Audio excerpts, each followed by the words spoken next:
Good evening, everyone. Welcome to our weekly PRC-IAPN Roundtable, hosted by our esteemed leader, Reverend Edward Sott, along with Reverend Shadow Wolf, and our special guest, Reverend Pamela Griffith.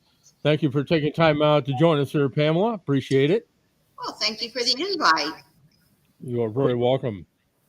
Okay, tonight's topic of discussion, by the way, is going to be on the Sabbats and Esbats. Something that we commonly practice in the craft anyway is the holidays, particularly the Sabbats and Esbats. Can everybody hear me okay? Yep. Okay, just want to make sure. And the holidays are solar and lunar. We have the solar holidays that are based off the solstices and the equinoxes, and we have lunar holidays based off the full moons and new moons. Primarily, those are Esbats and Sabbats.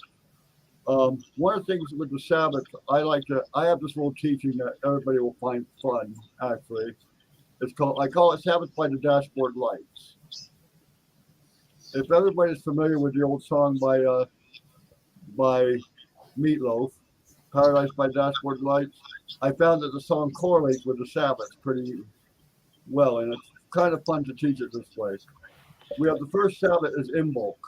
That's when they're bad at 17 and barely dressed.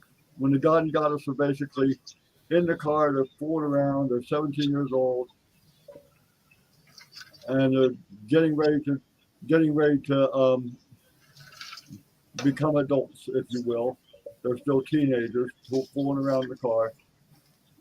And the god gets about to where he's ready to round the corner of third base, and she goes, "Stop right now before we go any further. Would you love me? Would love me forever? Would you need me? Never leave me?" etc.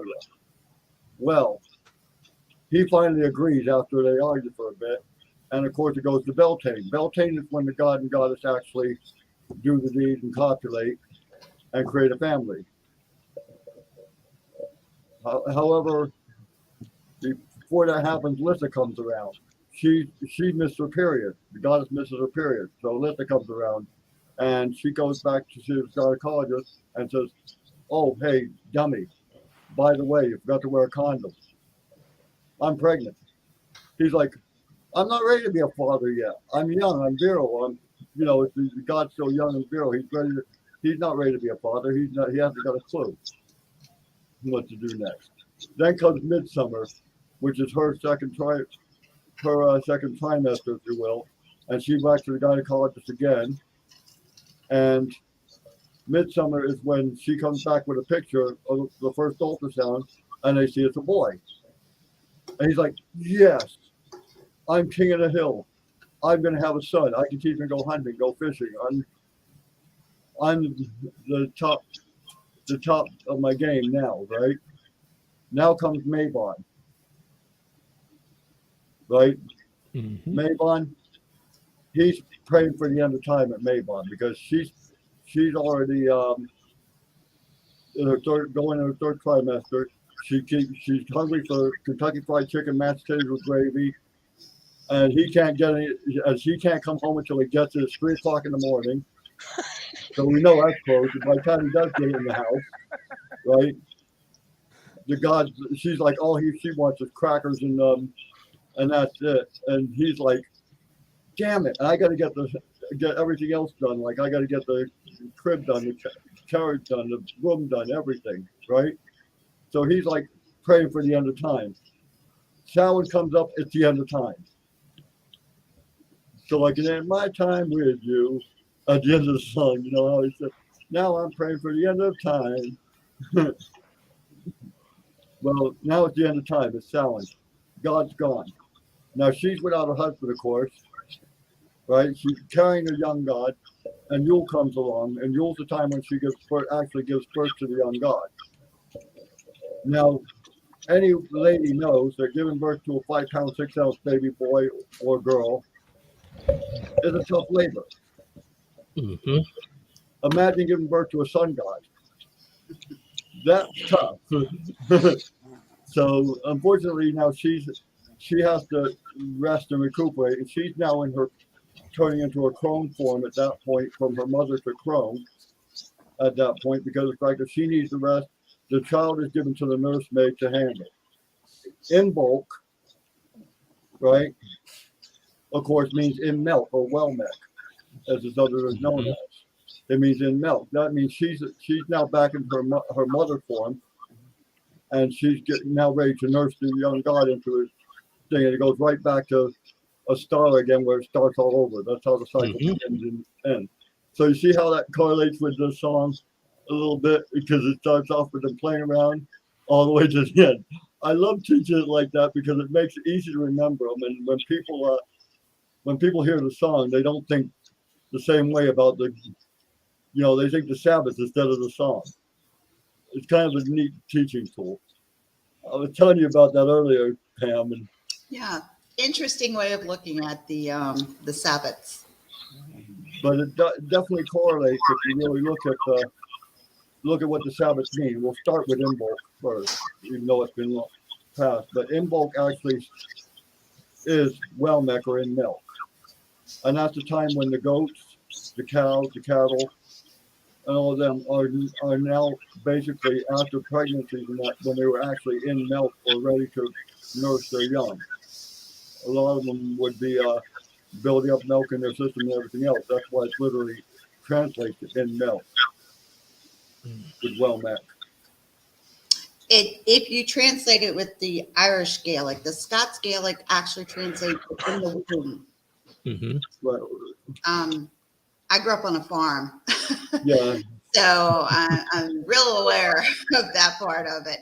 But they call it in womb a lot of times because that's, you don't start birthing them till usually in April, sometimes not till May. If you have a late one come in, sometimes it can be as late as May, you're birthing cows. Usually the sheep birth a little bit earlier. That was one of the advantages. That's how I remember the holidays because I lived on a farm. Right. I know the whole thing. It's lots of fun because usually in March it still has snow on the ground and it never fails. You always have a difficult birth when it snows, and that means we're out there elbow deep in uterus, as they say. Right. We're either turning, pulling, or twisting. But yeah, it's an interesting way of looking at the holidays. And Imbolc is, I've noticed in the pagan community, now let me preface that with, I started my path in 1969. So I've been on it for a few years. But I noticed a lot of people are not aware of some of the lesser holidays. I kind of relate it to Catholicism, where you have your Easter and Christmas Catholics. And there seems to be these pagans that celebrate, everybody does Samhain. Everybody does Samhain. A lot of people do Yule, but it's like they forget some of these other little holidays along the year. And I mean, they're very important because they're milestones in the agricultural calendar. And that's how I remember, because it's all agricultural. Well, that's like in our craft, Pam, in our craft, as you and I both know, right? Our path is agrarian to begin with. It's based off the old agrarian practices. Right. And that's why anybody who's done farming, I've noticed over the many years I've been teaching this, when I teach it back where I'm from, everybody catches it really quick because we all farm. So it's like, oh yeah, we got that. Not a problem. We can follow it. But a lot of your, and I don't want to say city folk because I don't want to, injure anybody's feelings, but a lot of people who have not been through that cycle or understand that cycle, they forget about some of the other holidays. Like Imbolc is one that's a lot of people are like, oh yeah, that is one of our holidays, isn't it? And kind of. Oh yeah, yep. I agree with you there because I grew up in a small town here in central Iowa, which is farming community, and plus my aunt and uncle had a farm, and I got wrangled into helping birth animals and All hands on deck. Yep, and that, and I was always the one that got wrangled into catching the dumb chickens. Oh, I hate chickens. I hate chickens. I'm from Appalachia, so I'm from the hill country. I'm a mountain girl, And I hate chickens because they stink, they smell, they're nasty. They do not like you taking their eggs. So I'd rather milk a cow personally than go egging. I do not like that at all. But I do notice that a lot of younger folks, and by younger, I mean, younger, tend to not put so much emphasis. Their emphasis is on, they'll have a big, Samhain celebration, a big Yule celebration. And it's like, and that's why I equate them with the Catholic, Easter and Christmas Catholics, the holiday Catholics. Right. They only go to church on the holidays. And you kind of, in that way, I mean, our faith, our path is a cycle. It's cyclical. So if you don't follow the whole cycle, you don't understand what we're talking about, because, it's birth, growing up, and death, and everything has a beginning and an ending. And a restart. So, and it's kind of tough, because if you miss the holidays, or you don't really understand, and they're not lesser holidays, they're all good holidays, but if you don't really understand the holiday and a lot of the meaning behind it, it seems like they just kind of like, oh, yeah, it's a holiday. We celebrate it sometimes, but we forget it. And it's like, no, you don't forget something. Yeah, because most of our holidays coincide with the wheel of the year, and also, in a way, it also follows along with the old Farmer's Almanac too. Oh, it sure does, doesn't it? Yeah. And farmers, we get that, because that was our life for how long. We get the whole thing. I live in Florida now. We don't really have seasons down here. Well, we do. We have cool, hot, hotter, and hell. Yeah. Those are our 4 seasons down here. So and honestly, to grow some of my herbs, you have to put them in containers where you can bring them in and put them in the refrigerator, so they go dormant. You cannot grow roses down here. They have what they call a knockout rose, which really doesn't look like a rose, but a rose that you're used to seeing. You can't grow them down here unless you can dig them up every year and put them in the refrigerator. Well, they don't go dormant. And maybe that's the goddess's way of telling us sometimes we need to go a little dormant. Maybe we need our rest time and our downtime and our little dormant time, because our year has it, our wheel has it, but I don't think we have it quite as much. Now, way back when I was younger, you came in when the street lights went on, that kind of thing, If you had street lights, we didn't. We came in when you saw the lightning bugs come up. That was time to come in. Yep. Because we didn't have street lights. Exactly. So I think a lot of, I want to say witchlings, or witches in training, whatever you want to call them. Some of our younger ones are not, they're focusing on the major holidays, which is not wrong. Don't get me wrong. I mean, those are very important holidays. But you also have to remember some of the other ones. Imbolc, Litha, Lammas, those are the quieter. Magog. I hear a lot about them. Well, this is where we're going to get to the next one, Ostara, which is one of the ones that's just recently upon us now. It has been since April 1st, actually. Now, all the what they call the greater Sabbats, as opposed to the lesser Sabbats, all the lesser Sabbats fall on the equinoxes, normally between the 21st and 23rd of the month, when the sun and moon are equal time over the horizon. That's the equinox. Equal day, equal night. 12 hours day, 12 hours night.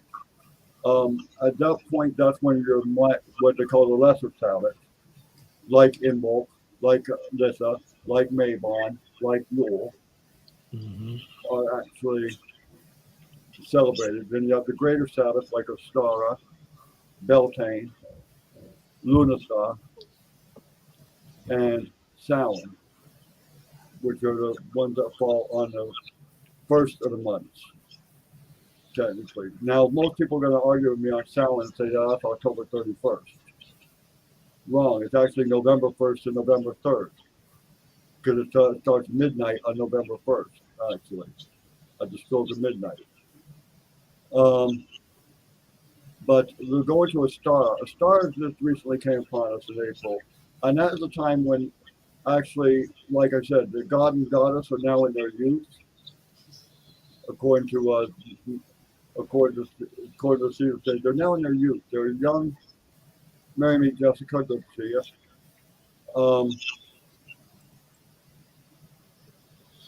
They're in their youth and they're ready to,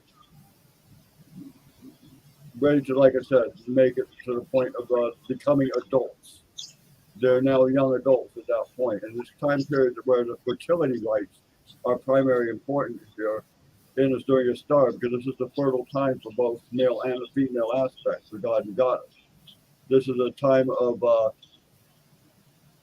where both are experiencing their fertility. They're at the point where they're recognizing their ability to procreate and bring the species to the present. You become ready to become mother and father, basically.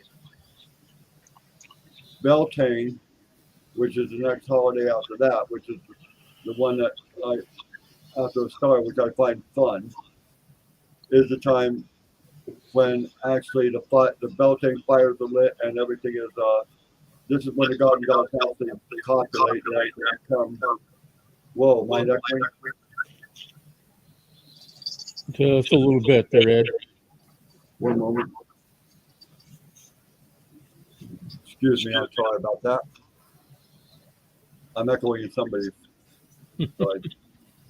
But anyway, the Beltane is when the god and goddess actually, like I said, of course, like if you go by the song, which is kind of funny to do that, but it does make sense. But that's when they actually do the deed. That's when they actually become a mother and father, and they give birth to the young god. Where they actually generate the young god, or creation reoccurs. The young god is now in the process of being created. She is the young goddess, the maiden goddess is now becoming a mother. And she's now ready to give birth.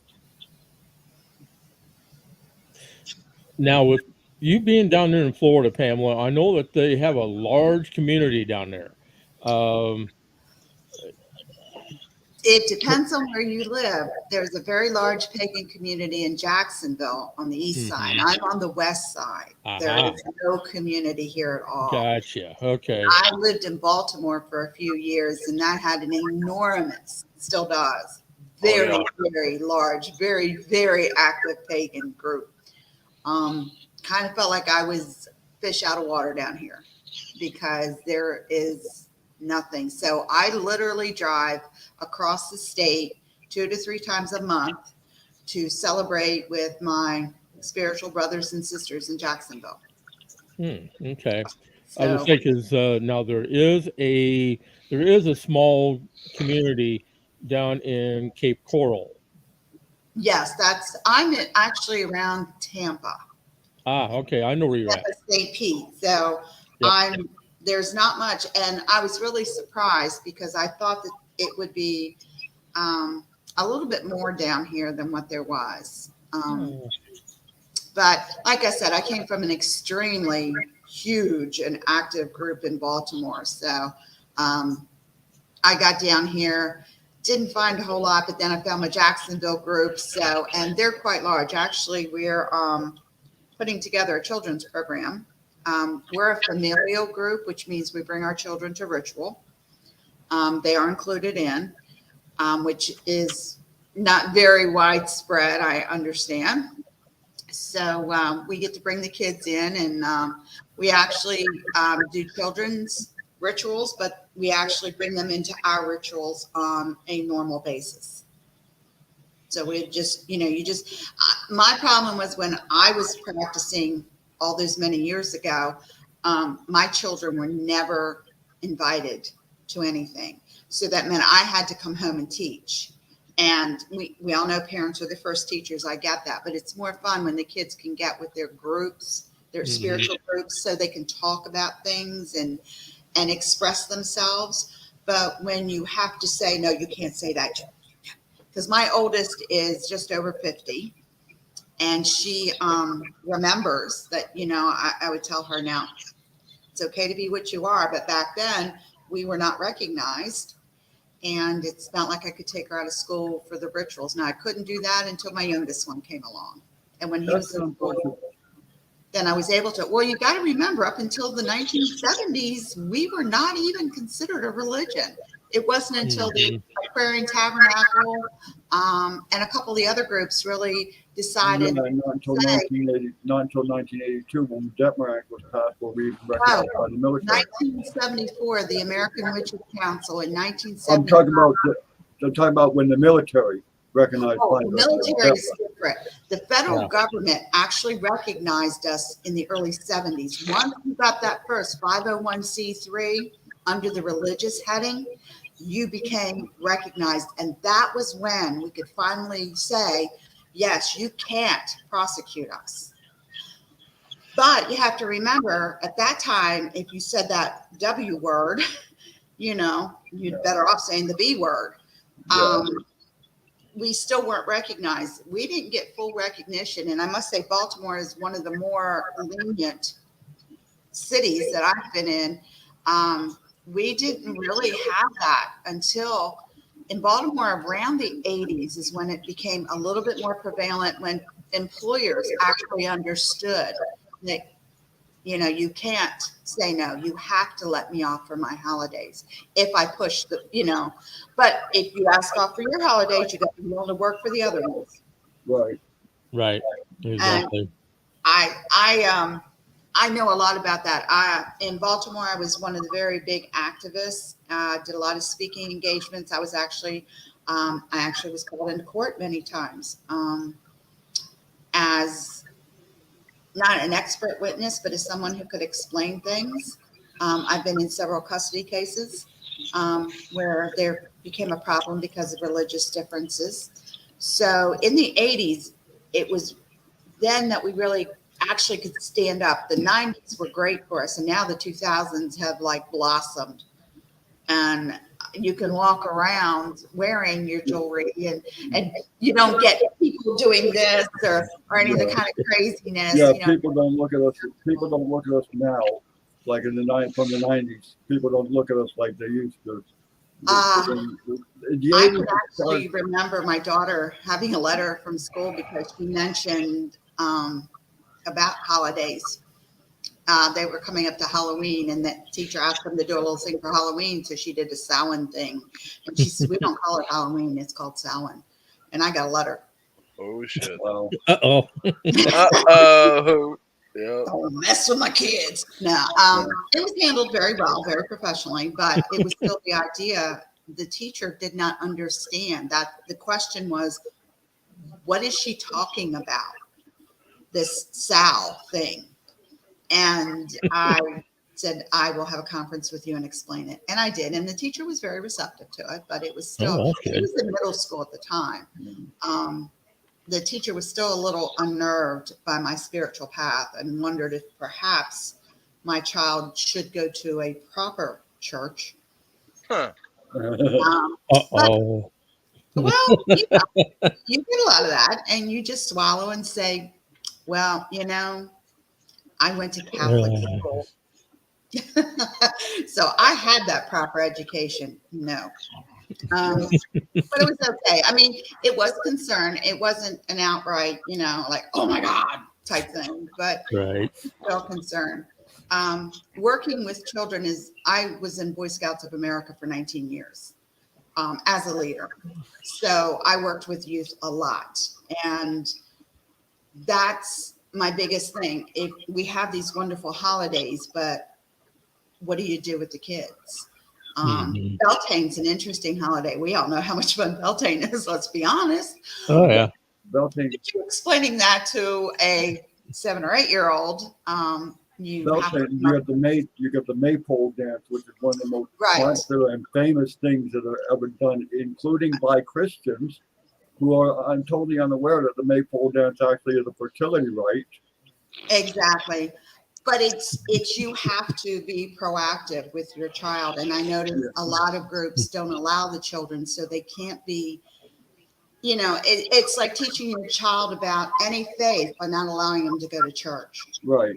Right. So I've always had an issue. I was Dianic. I've done Gardnerian. I've done Alexandrian. You know, back when I was studying it in the 60s, there was nothing. Right. 70s was dry time too. You know, Right. they just figured we were old hippies and they just left us alone. But as I started having children, then it became very valuable to me that I need to teach my children. Right. I have said this a million times, and I will say it till with my last breath. If you don't teach your child, somebody else will. Well, this is speaking on that. I have kids, and my approach was my kids will always have the freedom to choose. If they choose to walk the same path that I walk and they want to learn, they can come and ask me, but it's not something that I'm going to teach them without them coming to me and asking me about it. Now, that's great, but you have to remember, until they're old enough to ask that, other children that they're playing with are going to religious teachings, and that's where they learn it, when they play. And I did not realize how much my children were picking up. Now, let me preface that with saying I sent my kids to private school for an education. I'm not going to lie. They went to Catholic school because that's a great education. They don't take stuff. They were 3 to 4 years ahead of their fellow students in public school. So they were learning at 7 years old what the program was. So when they came home, I had to teach my program. Now I have 3 children, 2 of which follow the path, 1 does not, and that's great. I have 7 grandchildren, and half of them follow the path, and I have a great grandson who is also on the path. We've got 4 generations right now, but they were learning from their friends. Right. They were listening because the kids, Easter, they're learning about the bunnies and the eggs and all that kind of stuff. So they're coming home with all this Easter information, and I'm explaining they've already had Ostera because Easter, depending on when it fell, you know, because it's different every year. You have to understand they've already heard this stuff. So before they're old enough to really make a conscious decision of what path they're walking, they're already hearing it from someone else. You have to start young with children, not indoctrinating them, not saying you're a slave to this religion. My household, my late husband is Irish Catholic, 150% Irish Catholic. He went with me to every ritual. I went with him to Mass. Nice. So you can do that. But you have to remember, if you're not teaching your children what your path are, you don't let them around your altar. You don't explain those things when they're little. You've got to start, because they're going to hear it with the other kids. The other children are already talking about this stuff when they're 4 and 5 years old, because they're talking about Santa Claus, the Easter Bunny, you know, and when they get together, that's. I hate to interrupt you there, but we have to go to commercial. Yep, this could be a quick commercial break, and then I also want to say good evening to both Jessica and Sierran, our Boston brother, and welcome to the roundtable discussion tonight. We're going to take a quick time out for commercial break, and we'll be right back right after this. Don't go nowhere. I just walked into this coffee shop. You'll never guess what I found. All the help is deeply engrossed in metaphysical times. You should too. I'm at the Egyptian, 475 Park Avenue in Idaho Falls, Idaho. You get your very own copy for free, and we're open till 10.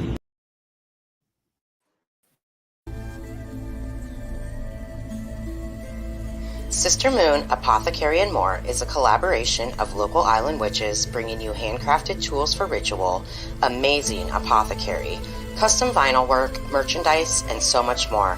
But we are not just an online store. We are a sisterhood, a platform, and a voice for everything that is magical. Join us for our famous Tarot Tuesdays from 11 to 4 Eastern Standard Time for a discounted reading with our amazing in-house intuitive reader and priestess, Wolf Spirit Energy, Beverly Oberlin.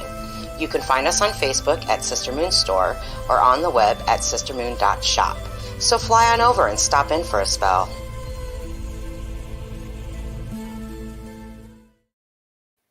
And that is my good friends Misty and Lee from Sister Moon Apothecary. Now, one slight change in that they have moved their Tarot Tuesdays to Tuesday evenings now instead of during the daytime.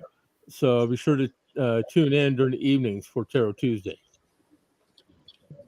Anyway, getting back to Beltane, we were talking about Beltane and everything. And getting back to Beltane, that's a fertility rite. That's a great fertility rite and great time of fertility for everybody. And the maypole is a fertility symbol. It's actually a phallic symbol. And the womb symbol on the maypole is actually the bouquet of flowers, and that's normally at the top of the maypole.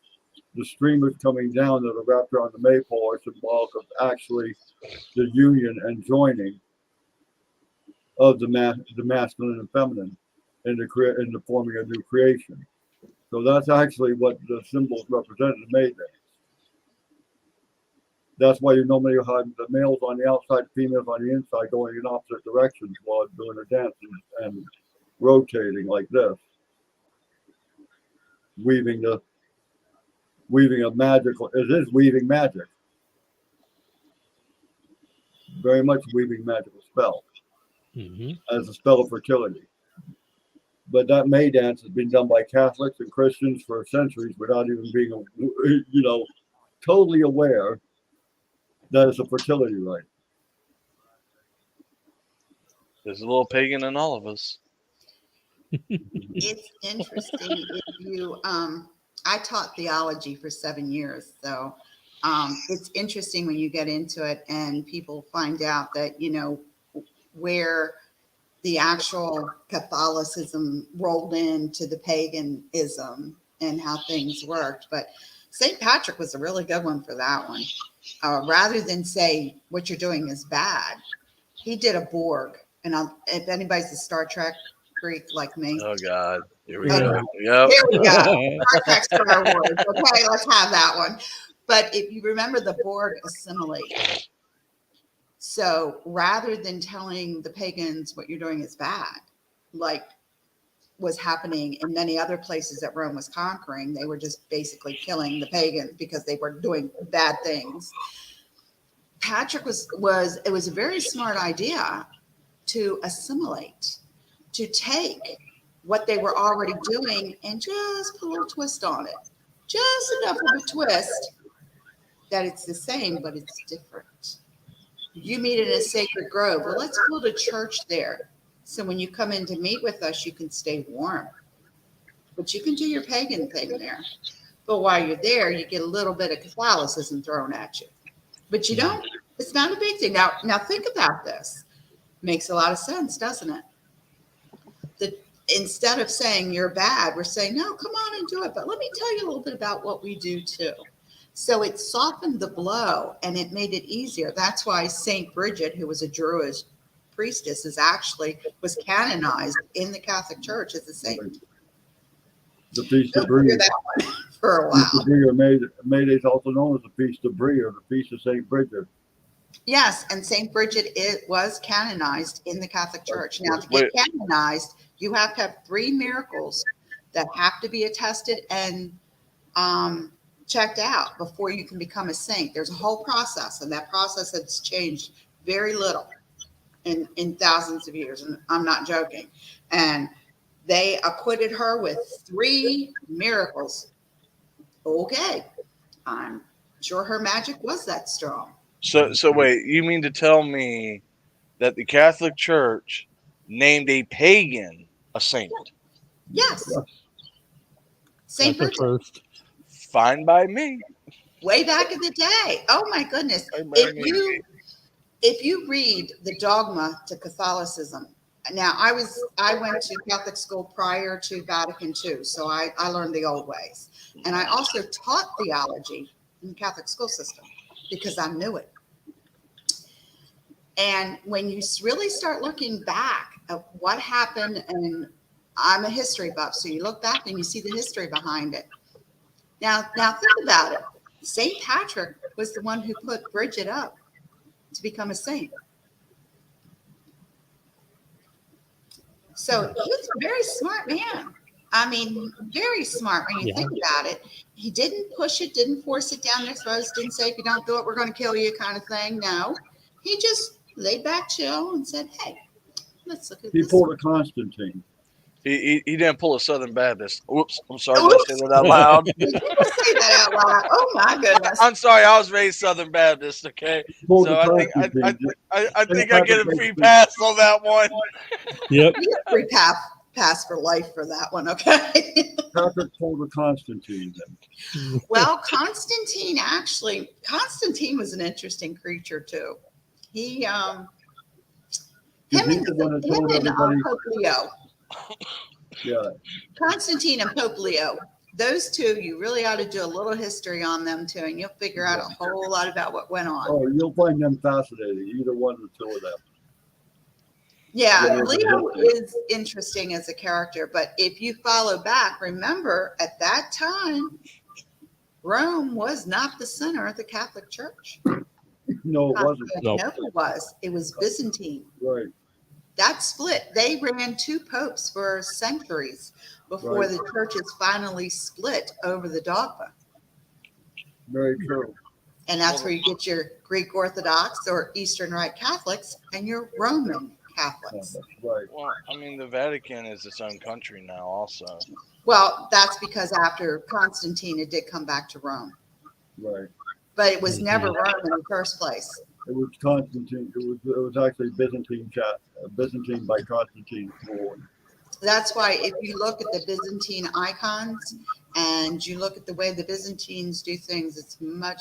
The icons in the Byzantine icons are their religious pictures. They call them icons, and they are actually very dark complected. Rome liked the fair-haired northern Romans. Now, my grandmother is from northern Italy. My grandfather is from southern Italy. My mother was born in Naples. The swarthier, more olive-complected Italians have always wanted to be the more fair-haired. They, at that time, thought the fairness of the skin and the fairness of the hair was much more pleasing to the eye. That's why Jesus has light brown hair, pale skin, and blue eyes. And we all know that can't happen in that part of the country. No. Yeah, take a real hard look. But because the Byzantine iconage is still dark, because if you look at any of the icons, I've seen that. I've actually seen that. It's real interesting when you start getting back into it. But like you're saying with Beltane's a tough one to get across to the kids sometimes because it is that fertility. And you know, depending on your age of your children. Now, if you got teenagers, all you do is hose them down with cold water. And they'll be like, you can tell I had kids. But with the younger ones, you've got to start with that little bit of understanding. And I found the easiest way to do that was, even though I wasn't living on a farm when I had my children, they had enough animals at the house that I felt like I was running a zoo. So it was easier to explain Beltane from an animal perspective. Yeah. Animal husbandry skills. Now we can take it over to Mabon, or Litha rather. Litha. Let's take it over to Litha. Next holiday up. Yes. As I said in the story, in a little bit of the story of the modification of the song and the story, this is the time where basically she's now aware of her fertility and her being pregnant. Of course, the god is aware of that. The god is still a young virile god. He's still the Holly King. He's still the young virile god. He's not ready to become the oak king yet. He's not ready to become the wise one or the father yet. He's still a young god. He's not ready to become a father yet. He has no clue what's going on, and he has a difficulty within the aspect of trying to maintain his nature, if you will. Mm-hmm. He still has the same fertility nature. Now, she, of course, is not, the goddess is not ready to, no longer interested in any of this. She's just, her body. She wants him to go sleep on the couch for the next couple Yeah, months. exactly. Exactly. You go sleep on the couch, leave me alone. I'm turning into a whale here. I don't even feel, but he's like, this ain't fair. I know. I birthed a 10-pound one. Yeah, so so that's where she's at, that's where he's at right now with Litha. They're like he's still fertile, he's still young, and she's no one, hello, I'm a mother. She ain't having none of that. Is what we would call an Italian stallion. Right. He needs to go play somewhere else. Yeah. Exactly. So then that brings us, of course, to Lunasa. And as I said in the story, a little bit of a story thing about it, Lunasa is when she basically is aware that she has a male child within her. She becomes aware that she's a male child. Of course, now the god's at his height. He's like, yes, I have a son. Someone I can teach to hunt, teach to fish, teach to gather, teach to, go out and there's my legacy right there. Every man's dream, is let me have a boy so I can teach him how to hunt, fish, and so forth. This is, the thinking of men, that's in there. I find it interesting. Lammas, Lazuna, or loaf mass is the blessing of the first spreads, the first harvest grains, and they still do that in a lot of the older Catholic churches. But what do we say when a woman's pregnant? She's got a bun in the oven. Bun in the oven, right? Think about that for Lammas or Lazuna, whatever you call it. I work with kids a lot, so Lammas is a little bit easier for their little tongues to handle than Lazuna. They're like going, so we call it Lammas to make it a little bit easier on the little guys. Yeah, because Lunasa is kind of difficult to pronounce without. It is, and you should hear. Especially as you spell it out. And those poor little guys, they try so hard. So we call it Lammas for them. But it's funny that your song goes along, she's pregnant. And what do we say when a woman's pregnant? She has a bun in the oven, and it's loaf mass. Yeah. Because a lot of the older Catholic churches in Baltimore still, the old women still bring in homemade bread and have it blessed. And they still. That's the time of the blessing of the bread to come to think of it. In the Catholic Church. That is the time of the blessing of the bread. Yes, because it's the first harvest, and when it's the first wheat harvest, and that's what you make your first bread out of. It's your first grains. So you do bless it. Yeah, Mabon's the final harvest, or the last harvest before Samhain. That's one of my favorites. Mabon is. I love Mabon. It's the witch of Thanksgiving. We get 2 Thanksgiving, guys. Yeah. Mabon is a witch of Thanksgiving. Exactly. It's a time of It's the time of where we have the second harvest, and it's time where we actually turn around and prepare for the long winter ahead, which is coming up. It's the time of gathering, celebration. It's the time of unity, time of gratefulness. It's like I said, it's another Thanksgiving. And in America, we have 2 Thanksgivings. If you're witches, you have 2 Thanksgivings because you got Thanksgiving in November, and you got Thanksgiving in Hey, and for us big girls, ain't nothing finer than to have 2 Thanksgivings. You get that break in the middle. We go from September to November. We're good. Now, October, of course, is the most infamous of our holidays, and that's Samhain. That's actually November 1st, guys, for those who need to know this. And outside of those of us in the panel, November 1st is the official day of Samhain. Not October 31st, which is Halloween, or the Eve of All Hallows. But November 1st through November 3rd is when we celebrate Samhain. Now, Samhain is the new traditional Celtic New Year, or summer's end, as it's otherwise by translation. Mm-hmm. It is the time when finally the end of summer, the god is now past. He was praying for the end of time, and the song now it is the end of time. Yeah, So the we Oak can- King is finally starting to turn into the Holly King. Yeah. Now he can end his time with her, as in the song. But no, Samhain is the time when the veil is thinnest, when the path between the two worlds, the two planes, the ethereal plane and the physical plane, are at the thinnest spot. So the ethereal plane and physical plane both are basically very, very much in communication with each other. It's a time where we honor our ancestors. The time when you see a lot of not only ancestral awareness and things like that, and respect for the ancestors, but you also see a lot of labyrinths done, because labyrinths are symbolic of, and circles are symbolic of coming forth and going back Mm-hmm. from the beginning to the return to the center.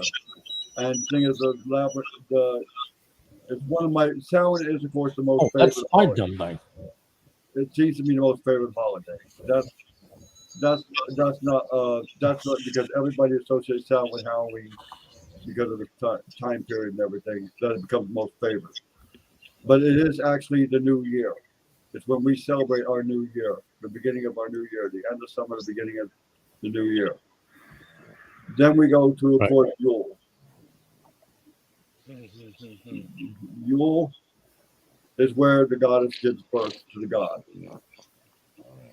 And it's also the reason why, if you look at Christianity and Catholicism, it's the same time period that was attributed to Jesus' birth, if you will. And that's when you get Pope Leo. They're appropriated from us, of course. He got a little tired of Saturnalia. He couldn't get into that 2 weeks of drinking and debauchery. We Romans know how to party. There are so many traditions, especially with Yule. I've seen it more with Yule than any place, that people just don't know that are pagan through and through. The tree. The Yule log, burning of the Yule log is one of the main ones. Emerald Rose has a really cool little song. It's called Santa is Pagan Too. And they take every piece of him from the hat all the way to the boots and explain where everything came from. And they do it it's a cute little song, but it really is easy to use. That song is a great teaching tool. Oh yeah, Santa Claus is Pagan too. Yes, it's an excellent way to teach it. I didn't understand the Celtic pagan things because I'm Roman. I'm Italian, so this whole, kind of culture. But my husband was Irish, and a lot of things they were doing, I'm looking at going, well, that's really pagan. Because just, when you look at it, it's like, whoa, that is like pagan as pagan can be. I knew Saturnalia. I didn't know that much about Yule because Yule's northern. That's Celtic. We did Saturnalia in Rome. We did, Lupercanio. That's another one. We do a lot of kind of cool things down there. But once you start learning about all the different traditions, that was another great thing about Baltimore. They still have the communities. We have Little Italy. We have Greek Town. We have, sure do. And they are tourist attractions now. But when I was growing up, they were the real deal. My mother came over just before I was born. So Little Italy was her lifestyle, was her mainstream, because that's where she could get her cheese that still had mold on it, because the cheese in the grocery store wasn't any good because it didn't have mold on it. In America, we trim our mold. They didn't do that in Europe. So, but it's the whole culture thing. But I didn't know that much about the Celtic stuff. I actually took an Irish culture course so I could understand. And it's amazing. Most people, when you say Yule, they immediately go to Ireland, Scotland, up, in that Celtic area. That's where they pull their traditions from. Where my traditions are Saturnalia. Saturnalia, Lupercalia. And trust me, that's a whole different ball of wax. I mean, I can just see me telling my boss now I need 2 weeks off in December to go out and get drunk and do debauchery. That's part of my faith. That's going to go over real well at work, let me tell you. Now, I actually spoke to one of my previous guests that also grew up in Italy. And basically, from what the way she describes it, is that the Italian Catholics, they had their own thing. If you go to any group, ethnic group that has Catholicism, and you look at what they do, you can trace that right back to their little pagan roots. Because most of the churches, most of the larger churches, the basilicas and things like that, when they were in the different countries, pulled in a lot of the traditions from the country, because you're not going to take that away from the people who have been celebrating it for millions of years.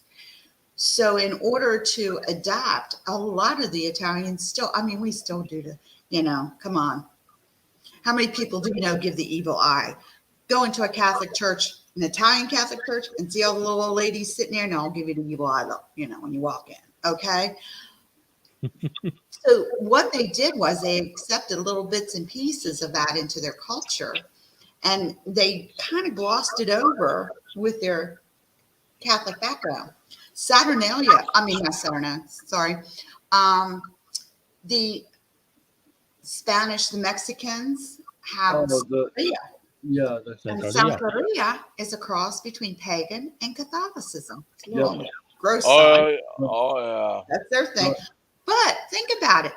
The Irish and the Celts still do their little silly things. They still have different traditions that they do that, as an Italian, I had no idea. I'm like, what are you doing?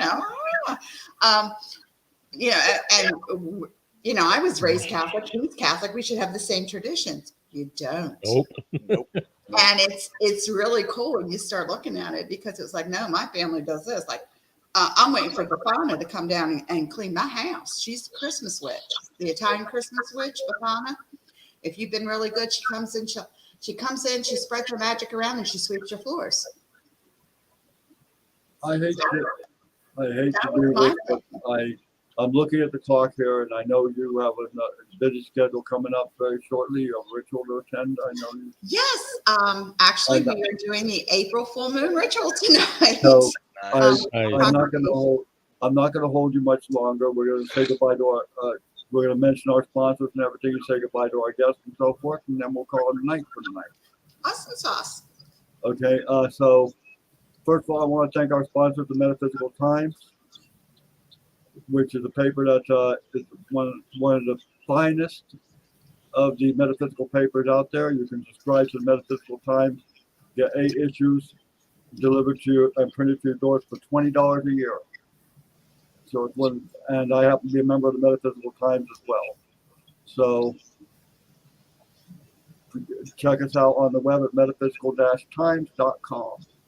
Also, want to thank IAPN Radio for working with us for these podcasts.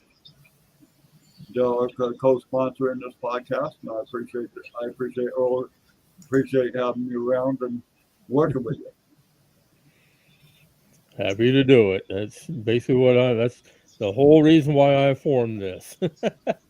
And I also want to thank you, Reverend Pamela Maxwell, very good friend of mine. I hope to see you again soon. Sure, stop on anytime. Bye. We're usually on. I've got 3 or 4 podcasts running every month for something. And you feel free to join us on any of our roundtables. We're happy to have you. Well, thank you for the invite. I really appreciate that. And I'd like to thank Reverend Shadow Wolf, who is my Director of Operations for the West Coast of the Pagan Rights Coalition. No problem. Anytime, man. And at that point, I'm going to say good night, ladies and gentlemen. Thank you for attending this roundtable with us this evening. May you all have a blessed evening, and check back with us next week for another fantastic roundtable where we're going to be discussing the nature of the soul. Awesome. Blessed be, everyone. Blessed be, everybody. Blessed be, and pleasant journeys. Have a good night. We'll be back same time, same channel, right here at PRC-IAPN Roundtable. Good night.